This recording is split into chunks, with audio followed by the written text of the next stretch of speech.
Welcome back again to the second part of our discussion.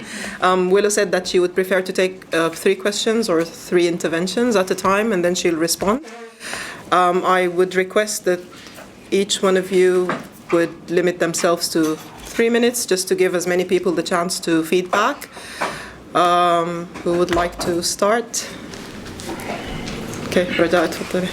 I actually have 3 questions. I'm being quite greedy. But I hope that'll be okay, because I'm going to promise to limit 1 question to 1 minute, so that's 3 minutes.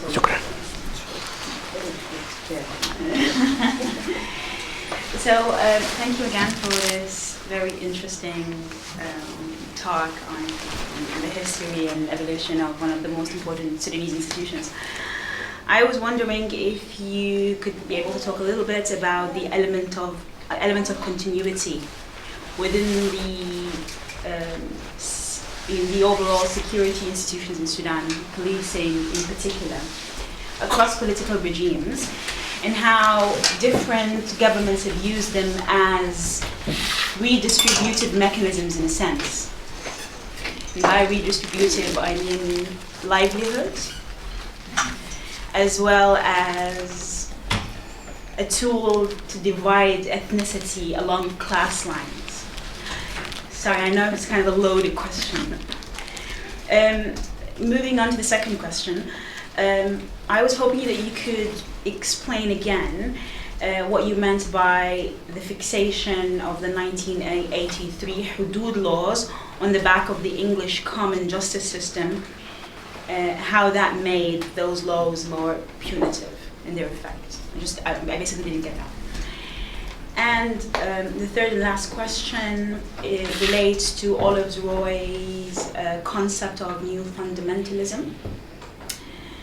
I was hoping that you could just, again, shed some light, a little bit more light on what that concept in particular has to do with the application of, or the reinforcement of punitive measures as applied by government forces. Thank you.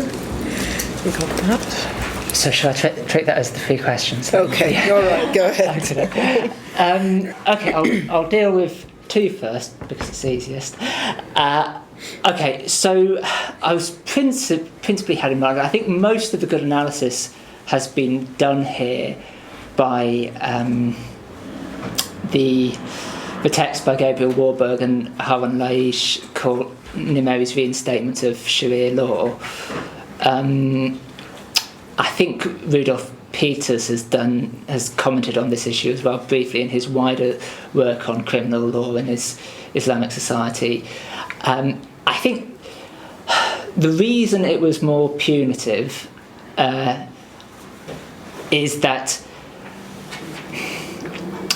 it was about essentially it wasn't that the punishments were more punitive per se, it was just easier to get the evidence for it than it would have been if classic Sharia evidential standards had been applied, because you were using a British common law system of evidence, but the Islamic penalties were being grafted on. And historically in Sharia law, as it was first applied in the 8th, 9th, 10th centuries, people followed the original message of the Prophet, which was that you should only apply these penalties in the severest of circumstances and in the severest, and if the burden of proof is absolute, which is why such a considerable burden of proof was placed on these penalties in classic Sharia, and why historically there was this distinction between the hudud penalties and what were called ta'zir or discretionary penalties in Islamic societies, where if the burden of proof wasn't high enough to apply a Sharia punishment or hudud punishment, then then the courts would go to one of these discretionary penalties, and the person would be prosecuted with the lesser burden of proof, but it just wouldn't be as severe a punishment. So that's where that distinction comes in. Olivier Roy and neo-fundamentalism, and where the punitive aspect comes in. Obviously, this is my own kind of shaping of Olivier Roy's thesis to fit Sudan, and I didn't actually talk about this in my original article about the public order police. I've more kind of reshaped the article in the last chapter of my work on Tarabi, and Roy doesn't talk about neo-fundamentalism being a punitive phenomenon per se. I think my argument, my application of his thesis, is that all that institutional energy, all that ideological energy that was in the Al-Turabi era channeled into institutions like the Popular Arab and Islamic Conference, and towards exporting political revolution outside Sudan, establishing these revolutionary institutions in Sudan, has been challenged into this politically much less ambitious goal, which nevertheless allows the regime to maintain that it's pursuing some kind of religious ideology by enforcing this very sort of moralistic standard on dress and doing all the other things that the public order police do, like clamping down on alcohol brews, etc. Which is why Tarabi, in the last chapter of my book, there's a quote from Tarabi criticising the public order police, and he essentially says this is where the regime's gone wrong. It's not interested in revolutionary Islamism anymore. All it's doing is controlling what women are wearing. And the first question, elements of continuity in police institutions, particularly. Can you just read me that last bit about ethnicity and class again? So I was just wondering that if those institutions have embedded within them a mechanism or a tool that kind of redistributes patronism or rent in the form of livelihoods, and then also across ethnic lines in order to kind of redivide and re-stratify the society along class lines. So in the same sense that you had in the earlier form of the institution, it's earlier colonial period, you had the Shaigia, for example, on top. Yeah. And is that on continuity to this day? Certainly in terms of if you look at the broader picture in terms of the institution being stratified along ethnic and class lines, well into the post-colonial era, yes, you can talk about these institutions being dominated by people from central riverine backgrounds. Obviously in the colonial era it was the Shaikia in particular, but still people from the central riverine areas are dominating the upper echelons of the officer corps. I mean, this is obviously the issue that the Black Book was published over. Famously, it wasn't just about the police force, but it was about a whole host of central government institutions, and the police force is no different from that. In terms of it acting as a kind of way of redistributing resources and keeping resources within these professional networks, I think one issue I did discuss in the thesis was the way that the police force has almost established its own internal economy. The fact that the police force would set up a kind of internal funds to help police families and effectively run their own mini economies. It struck me when I was in Kassala in Sudan, when I was volunteering there about 7 or 8 years ago. You'd walk down a kind of police street and you've got a pharmacist that belongs to the police. You've got a police hospital. So you're right. It's a way of redistributing rent. It's a way of creating those own kind of mini economies within the state. Yeah. Any more questions? Yeah. Willow, thank you very much. That was an absolutely great talk. I just had a couple of questions. One was, you talked about the public order police. I wondered if you could also say a word about the regular police under the current regime. To what extent it's how it's perceived, to what extent it's professional, to what extent it's trusted to control demonstrations. I mean, we saw recently the police wielding batons and using tear gas again, demonstrators, including inside a mosque, but also alongside, it would appear, the National Security Service. So I wondered sort of how the role of the police is currently sort of seen by the regime. And secondly, just on one other parallel police service, the Central Reserve Police. I mean, I wondered if you could also say a quick word about their role. They seem to be deployed perhaps mostly in the peripheral areas, but sort of how they also fit together with the rest of the police. Yeah, so shall I... Can we take another one? One more question? Yeah, one more question. Yeah. Also, you heard previous speakers about the talk, but I think I have a problem with the main assumption in which whole analysis is based. I mean, this dichotomy between the rural areas and the urban areas, I mean, as being a corollary or as a result of British policies, and that this was reflected in the type of policing which was established by the British.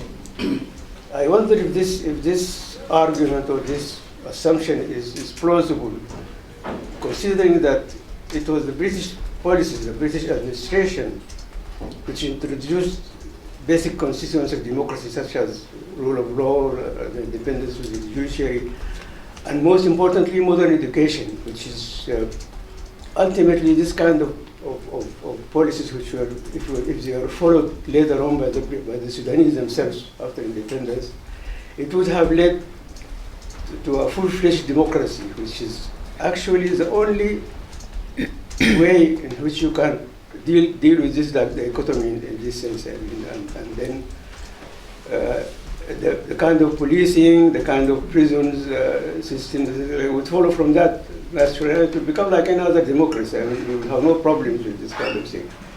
This is my main idea. I don't have evidence on this because I'm not there, but this is the general thinking behind my argument in this kind of thing. I wonder if you can also have some ideas on this. Right, so that's 3 questions, so I'll go with them. Okay, so I'll deal with with Rosamund's questions first. Central Reserve Police, I believe I've read in Heidi Ibrahim Ali's work, was first deployed in Darfur right at the beginning of the Salvation regime period. Again, mainly because I'm not sure of the exact background, of course, because the Central Reserve Police was originally one of Nimeri's institutions. He detached it from the regular police force. I think it was Shurta al-Ihtiyati al-Markazi.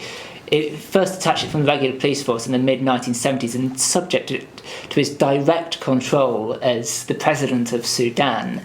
And that was the one police force back in the 1970s that Nimeri saw as his tool. For whatever reason, it must have come to be seen as more of a threat to the al-Bashir regime, which is why, as you say, it's been used as an institution for policing in Darfur since the late 80s and 1990s.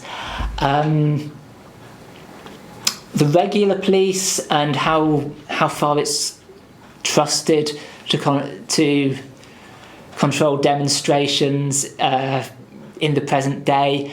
I mean, as I say, I haven't been back to Sudan for 5 years, so I don't have up to scratch information on what's going on with all these demonstrations. I've been told that in the recent demonstrations, the rapid support forces were brought into Khartoum, and again, they, as people from the peripheries, were trusted to control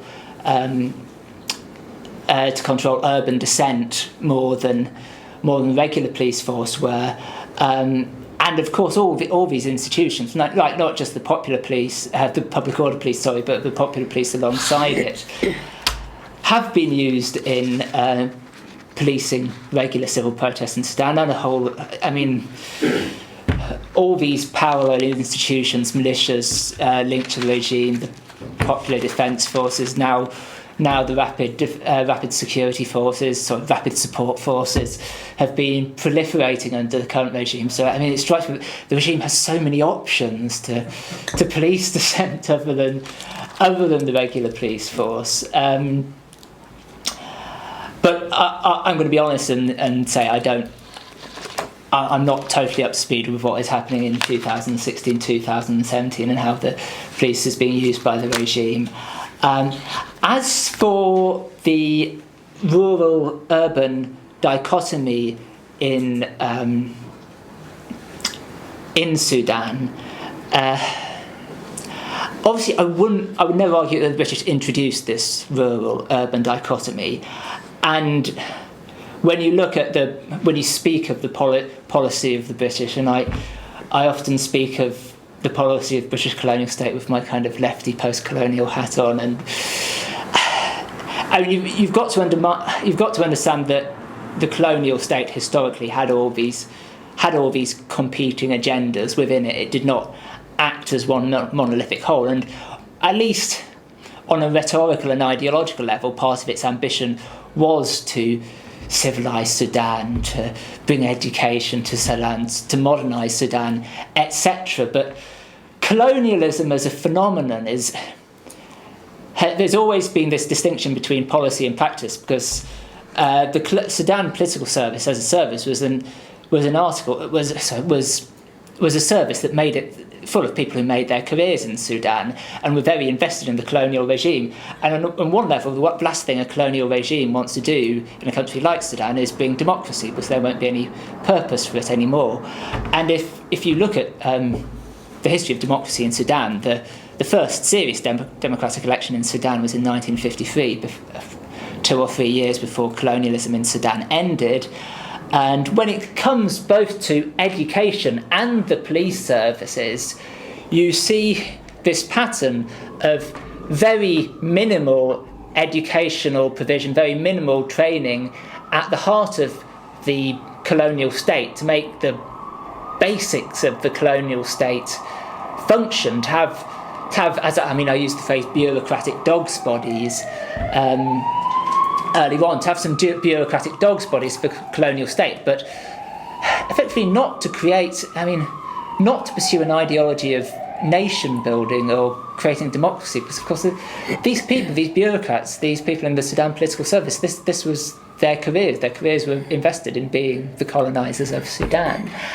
And I guess when you say the Sudanese police officers, the early nationalists, the early Democrats followed on for the British, on one level, I guess there was this element of preaching. I think the phrase I used in my article on the post-colonial prisons was preaching what the British didn't practice. Sorry, practicing what the British preached but didn't practice. And that's very much what you see. I mean, people almost fighting to hold the British to their word, if you see what I mean. Yeah. Okay. More questions? Hi. Yeah. Can you comment on the use of women in the police? Just about saying, if we look at Darfur and the sexual abuse that happened in Darfur, and how this could, if we had more staffing and training for women in the police, could that have not been the picture, or how would that be used? Yep, go ahead, Book. Thank you so much for great, informative and very interesting talk on the police state in Sudan. My question is about the approach, the colonial approach to the policing. You just now mentioned this, but it's very strange. On one hand, they try to modernize the Sudan education and all this aspect, and on the other hand, it's clearly what you said about the policing. They just try to keep the rural system and try to keep the police. They don't play any role in preventing crime or anything, just to deal with the political elite and political system. So I can understand it between 1924 and 1938, when after the revolution of 1923, and I know that there is setback in the policies. But before that, it's just, all this set of things should be there is a new schools, education, and dealing with the elite and all these things. And at the same time, they just try to keep the the colonial system with regard to the traditional elite. Is there any other countries where they use the same approach when the British went? For example, India or Nigeria, or this is only unique to Sudan and they have got this different approach in dealing with the police system? One more question. One more question? I think I have a question, if nobody else has a question.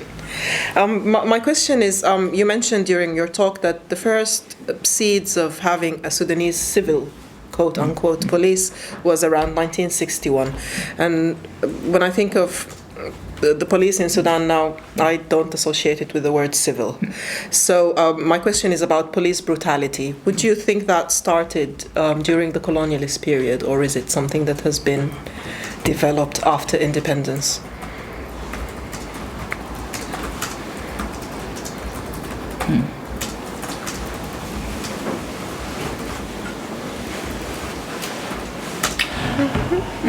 Okie doke. Which one should I answer first? Okay, I'll do the India and Nigeria one. India, I'm not even going to start making comparisons with India because I'll get out of my depth. What I will say is that if you look, so I'll talk about other colonies in sub-Saharan Africa. I think my answer to that would be pretty much yes. I think a lot of the same patterns prevalent. Maybe not South Africa because you had a different type of colonial system there. But I'm thinking again of some of Alice Hills's research on policing in Africa. Talks a lot about this kind of bifurcation between urban and rural policing. And you effectively use it. I mean, the term native administration is not unique to Sudan.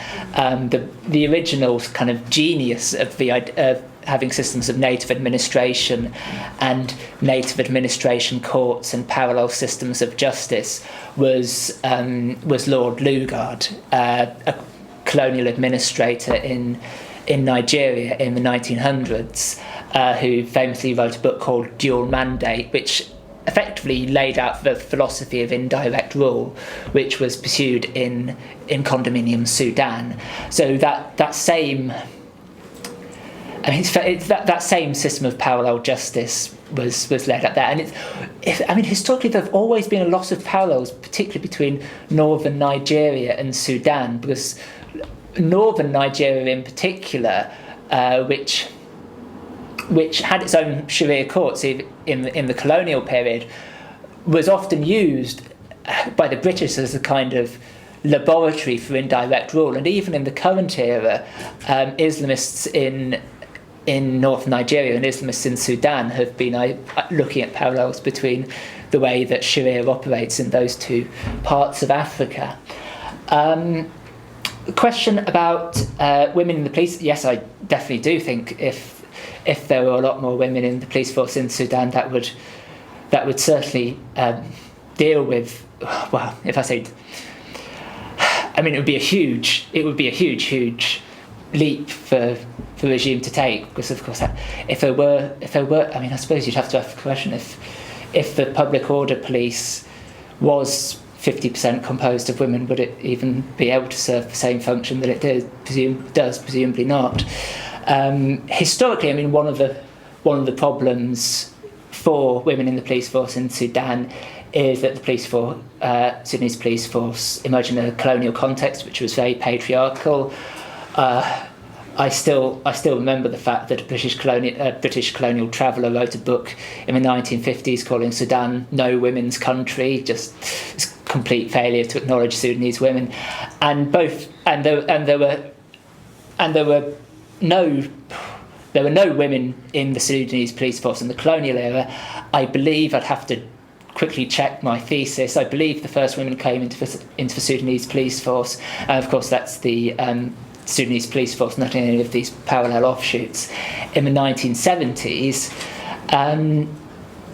So the Sudanese police force has been playing catch up, and of course when it comes to women and the justice process, of course,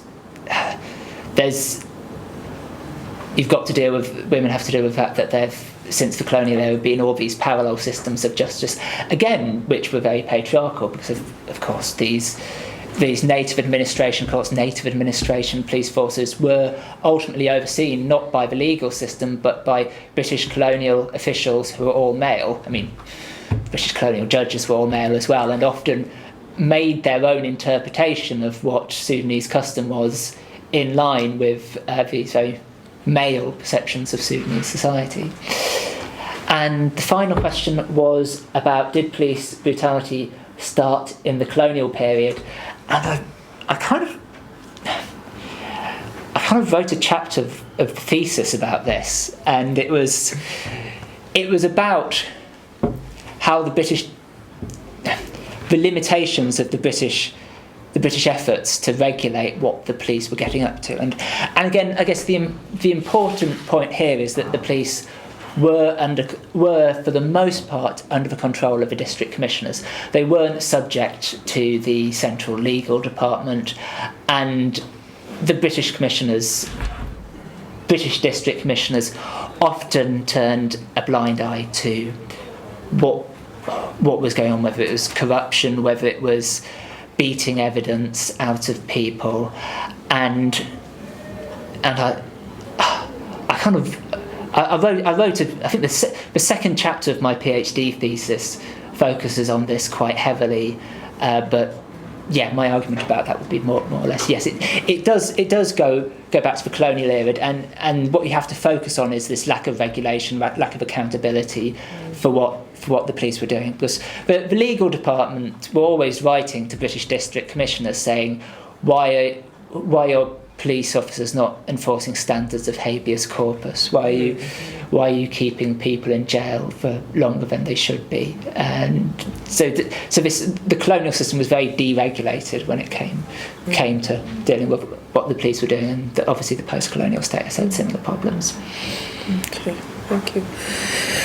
Any further questions? Yes, please. Thank you, first of all, for this talk. I just want to emphasize some points regarding the last point about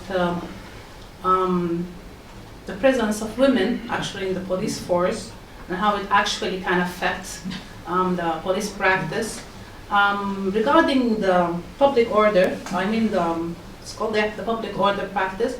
I think there are lots of women there in the police force, and actually their participation is actually in the favor of this order, and it's like a negative way. And they find that the presence of women actually it can legitimize this practice. In fact, yeah, by addressing women to women, for example, and addressing many sensitive issues, yeah. Actually, I just want from the same, maybe a question which Bakko has asked, but this time, instead of comparing what's happening in Sudan and the police brutality against maybe certain section as well, Muslims certain, to keep the divide. But do you have any comparison to other, let's say, the civilized world, going back to the 50s and 60s?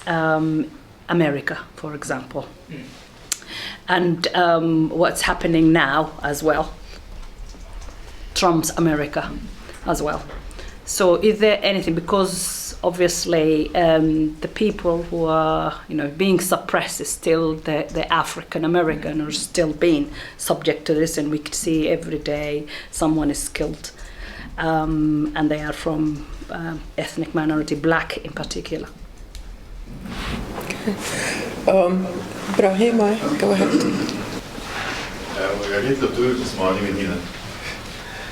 Just I want to add one single point. As you said, for example, the police brutality did not really start or some people that think did not start during the colonization. I think during the colonization, the ability of the state, the colonizing state itself, or the British, is actually somehow directed towards suppressing any kind of nationalist movement. And that's why person like Ali Abdul Latif and Abdul Qadir al-Maz, they were brutally suppressed and their movement has been terminated bloodily. That is by itself is a start of some kind of brutality. And if you say, for example, the whole police force during the colonization is formed from a specific part of Sudan, that it will eventually become after the colonization, they will follow suit just to do the same as the colonization people did. And using the police force is not to control the society or to govern the society in a peaceful way, but in a way just to suppress any kind of movement, and as if they are going to send, they wanted to send a message to anybody who get tempted to uprise against the government, whether post-colonization or pre-colonization, is actually, as if they wanted just to tell them that it's like you're going to lose your life, basically. Or whoever get tempted is as if he's lost the joy of life. That's why he wanted to brace himself against the system. Okay, Bashir and then Arij. Hi, sorry, it's short intervention because I'm sorry I missed bits and bobs with the little one running about. A quick question in terms of, you've talked about comparing with other countries that, majority Muslim countries, but what about the comparison in terms of police practices in neighboring countries, for example, Ethiopia, Eritrea? How has that compared to what's happening in Sudan in terms of policing? Has there been, was it possible for you to kind of see if there was any similar practices that have exchanged? Because you have IGAD, they do counterterrorism, knowledge sharing and all of that. So it'd be interesting to see if you saw any potential trends in that area. Thank you. Shall we take one more question? Okay. Arij. Thank you very much, Professor Willow, for coming down from Newcastle. I actually just want to say thank you for Open Themes, because Open Themes really concerns about representing women as well in the civil society. So thank you for coming as a woman, and thanks for all our guests today. I can see more women than men rather than usual. I just saw on the news lately that detention centers in the UK, they don't have a time limit like for keeping people in detention centers. So, and religious leaders actually just raised the voice of introducing 28 days as a limit for keeping people in detention center.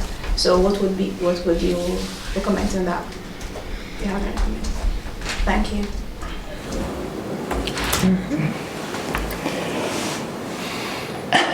Where would you like to start? Yeah, I mean, that point about detention centres, it reminds me of, I mean, we've heard a lot of Tory politicians saying recently Brexit will be an opportunity to return us to the British Empire. I mean, it does strike me that is one of the first examples of that coming into practice. I must admit, I know next to nothing about policing in Ethiopia, so I don't know how much I can usefully comment. But I do think that is a fascinating line of investigation, which thoroughly demands pursuing. Point about America. What's happening in Trump's? Was the question? Are there any parallels here with what's happening and other? Yes. I think there is a parallel. I mean, obviously, I've talked a lot about the language of centres and peripheries. I've tried to avoid the language of Arab and African, which is which drives the mentality of some of the people who run police systems in Khartoum. And I think there is a kind of parallel with these racialised police systems elsewhere in the world. I mean, I don't by any means want to say that the professional police force, as opposed to this whole host of other institutions in Sudan, has been innocent of being an institution that effectively reinforces racial divides in a particular country, that where you have the situation where you have people from more central, shall we say, central neighbourhoods in Khartoum, at least officering the police forces that are principally concerned with regulating peripheries in Khartoum, whether it's some of the more peri-urban regions of Maya or the other peri-urban areas of Khartoum. There is an obvious parallel with how the police control certain cities in the American South, which I don't want to go too far on because I know very little about the American South. But yeah, I'm sure I remember reading quotes actually in the Khartoum media from the 1960s and the 1970s where they actually compare certain urban regions of major American cities to urban regions of Khartoum. I think there's a worthy parallel there. And some of the other questions, I think, were more comments. I don't know if there are any questions, specific questions for the. Yeah. A question about your personal experience. I think at some point you lived in Sudan, no? Or you were in Sudan. So what was your experience with the police there as a foreigner? My police as a from the airport, you know. From the I'm trying to. I mean, the one moment I might have cited in my research. Actually, I can't remember if I've dared to cite in my research. Was when I stupidly went to Douaim, and I don't think I got the pass that foreigners are supposed to take. And I came back with a Sudanese friend, and we got stopped by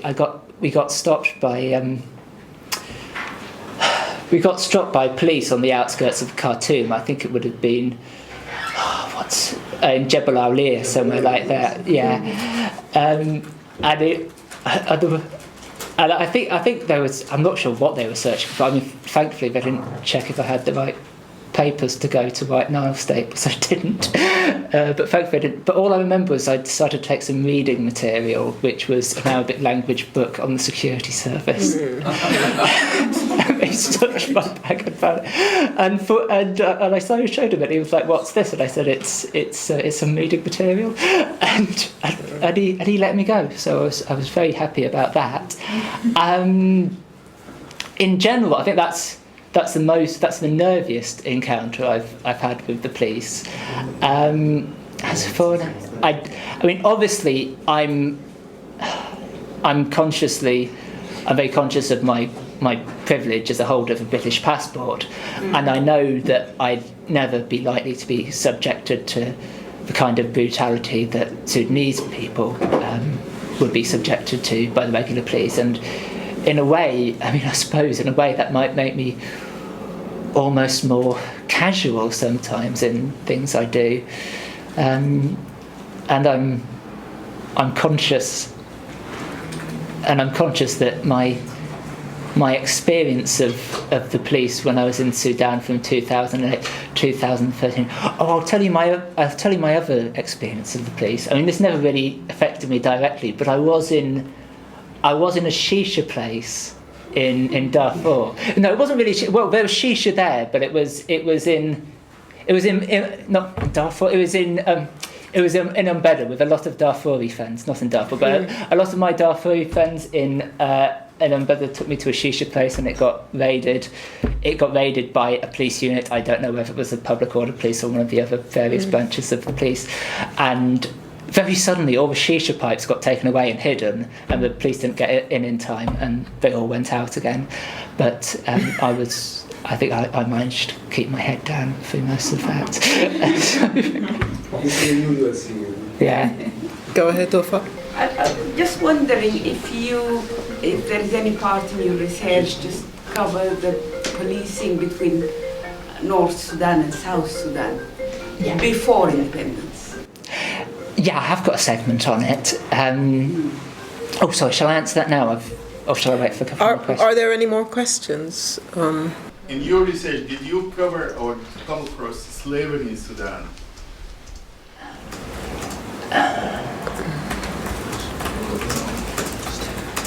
Did you get the first one?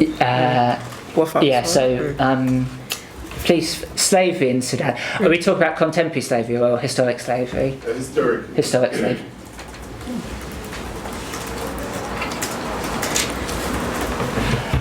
Yeah, it's so tempting to do a little keyword search of my thesis. Have I got it up? Yeah. Okay, I'll deal with the first question on South Sudan. Have we got any more, or should I deal with those two? I did look at the police force in South Sudan from what records I could find. Douglas Johnson's actually already written one article on the police force in South Sudan, which he published as part of an edited collection. But I added a bit to the material found in that, and I think. I mean, it's interesting. I mean, I think a lot of the material, just because of what was available to me, was about Upper Nile province. And a lot of the records that were available talked about the mounted police. There was an institution called the Mounted Police, which was principally composed of northern Sudanese, and essentially the British treated the mounted police force. I mean, policing in Sudan remained militarised right up until the end of the colonial era. I mean, when I talk about this distinction between centres and peripheries, and in terms of how the police were treated, the south of Sudan was probably, as it has been in other regards, the most extreme periphery. And one of the institutions was the mounted police, which was largely external to southern Sudanese society. That it was composed principally of northerners. It had most of its bases in the Malakiyah, in the urban zones of South Sudan, and was treated by the British almost as an extension of the original occupying force. On slavery, I think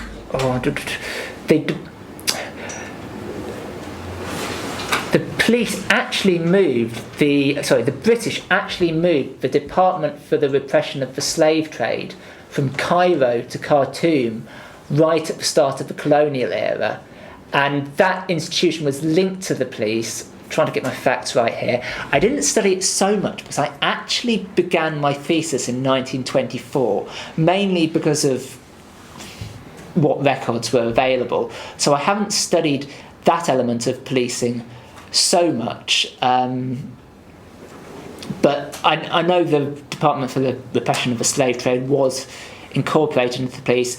I can't honestly say I talked about it very much in the thesis, but I do teach my students on my second year course that I run in the University of Newcastle about the early colonial states' agendas vis-a-vis the repression of slavery, and how the early colonial state actually went quite light touch on slavery because of its fear that anti-slavery was behind the original Mahadist revolt, and clamping down on the slave trade too quickly would lead to another Mahadist uprising, and also because the colonial state, using its usual collaborative mechanisms, was quite well connected to the historic elites, the historic riverine elites that had been involved in slavery in Sudan. That was another reason the British went quite softly when it came to the abolition of slavery, and fit within that broader pattern of only policing Sudan to the extent that policing wouldn't provoke a danger to the colonial state. But I didn't talk about it in depth in my thesis because I actually started it in 1924. Yeah. Hi. Do you agree that the using police force to oppress political movement and activists is not a product of our bad political regimes, but this is one of the bad things we learned from our master during the colonial system. Good question. Okay. That's all right. Yeah, go ahead. We still have time. And as an extension of this, actually, do you think there is a comparison between how police brutality in Sudan can be compared to the police brutality towards some sections of community here, like the stop and search?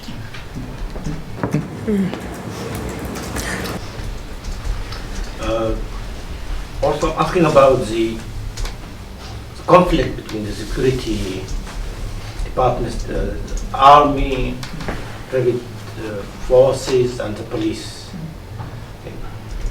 Now and in the history, I mean, that sort of conflict between these institutions, the police, the army, the security, the militia.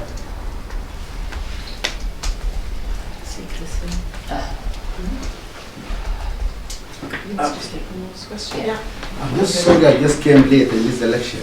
I was very keen to attend, but for some reason I couldn't make it. I came just now. Just wanted to know what sort of research did you do? Did you just go for a research, a thesis, to study the policing from, well, whatever, up to now? Or, because, you know, everything in Sudan now is corrupt.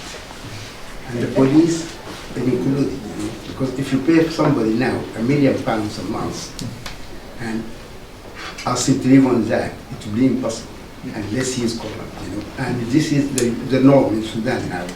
The police, including everybody, the police is included as corrupt, you know. And I don't think you will feel it because you're just a foreigner. I don't understand the language, and they treat you differently. But we know there is no policing in Sudan now. You know, the police is run by the government. The government, if they ask them to shoot people, when they just go out and you know, like what happening these days, the police, you know, just follow the government instructions. There is no policing as such. There is no control of the Ministry of the, you know, Interior or whatever. There is no control over the policing. The police, you know, Omar al-Bashir, you know, president, you ask them to kill everybody, or whoever who is in opposition, you know, to put him in prison or kill him. This is what is happening with the police. I don't know what you studied in Sudan, but this is my opinion. Thank you. Yeah, on the last, I don't think I've really disputed that's the current state of affairs with the police in Sudan on that last point. I mean, obviously my research is historical and I focus on the evolution of force up to the present day. But yeah, I certainly wouldn't contest that being the relationship between the government and the police at present. So that last point about the conflict between these institutions, do you want me to just talk more about that? That's the thing? Right, okay. Okay, first question, is this something that Sudan learned from the colonial master? I think, yeah, I mean, categorically it was a major feature of colonial policing. The colonial police force were to deal with political criminals first and criminal criminals second, and criminal policing was always the secondary of those two agendas throughout the colonial period. So I think there's a broader question in 20th century post-colonial history about whether colonialism was all defining and whether colonialism determined a legacy that can't be escaped. But certainly this trend began in the colonial era. Whether it's inescapable is definitely a different question. I've written down here, is there a parallel between police brutality in Sudan and police brutality in Britain? Was that it? Yeah, actually, you've made me think, actually, there's a good article written about this. Who are the authors?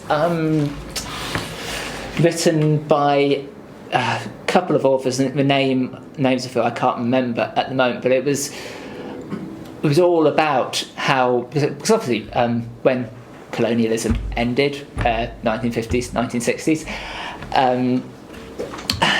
a lot of people migrated from the colonies, whether it was Caribbean, Sub-Saharan Africa, and India, to the UK, and a lot of colonial police officers lost their jobs in the colonial administration and were replaced, whether Sudanized in the case of Sudan, but all those people came back to the UK and took up jobs as the police officers in the UK, and inevitably some of the patterns of policing from the colonies recreated themselves in metropolitan Britain. And I'm trying to remember the name of the authors who wrote about this, and I can't.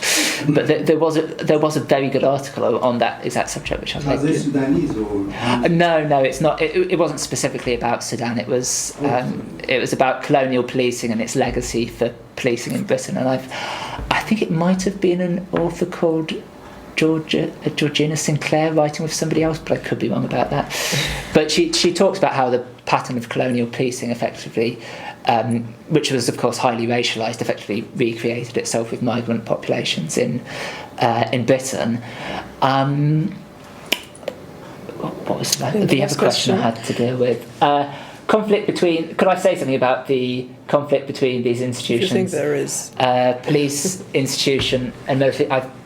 I think there is considerable conflict between all these institutions. I think one of the most notable examples of it dates back to 1979 when Nimeri deliberately put the pay scale of the police one grade below the army, and the police were thus alienated and developed considerable resentment both towards the army and the state security organisation. Of course, some of the events that have defined the tension between the police, the army and the security services of the separate roles they've played in the two uprisings, the 1964 and the 1985 uprising, particularly in 1985, when the police and the army, at least to some extent, stood with the people, to use the phrase that was used at the time, and the security services very obviously didn't, and then the state security organisation was dissolved after the Intifada, and the police and the army fared better. And then, of course, when the '89 regime came in, the police and the regular police and army were treated as more of a threat, and the parallel institutions came back in. So, I mean, that inevitably that's led to considerable tension between those various institutions. Right, I believe that's all the time we have. Thank you very much, Willow, for giving us this incredibly informative talk. It has opened my eyes to things that I didn't know before. Thank you, everyone, for the participation, and we look forward to seeing you in our next event. Yeah, that's it. Cheers. Thank you very much.